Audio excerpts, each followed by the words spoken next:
دا په مزار شریف ښار کې د غوړیو او چرګانو لپاره د دانو د تولید لویه کارخونه ده. په دې کارخونه کې 300 کسان په کار بوخت دي چې د هیواد په کچه د غوړیو 8 سلنه اړتیا پوره کوي.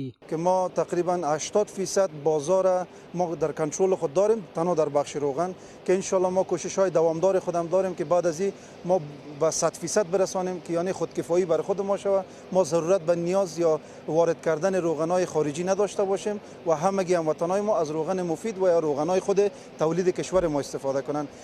همدارنګه په 40 ساعتونو کې د چرګانو لپاره 240 میټریک ټونه خوراکه تولیدوي.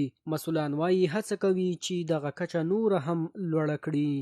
ما اینجا یک سالن پلان داریم که در بخش تولید روغن ماست و 2 فید میل تولیدی خوراکی حیوانی و دانه مرغ داریم که در 24 ساعت ظرفیت تولید اونا به مقدار 240 متریک تن میرسه از یک فید میل و از فید میل دیگه در 24 ساعت 360 متریک تن اونا میرسند.